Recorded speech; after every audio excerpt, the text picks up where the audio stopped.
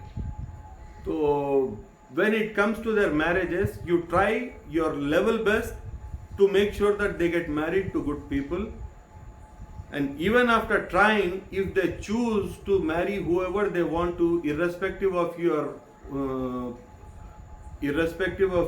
your liking or disliking, then in such a situation, all you can do is pray for them and leave them alone.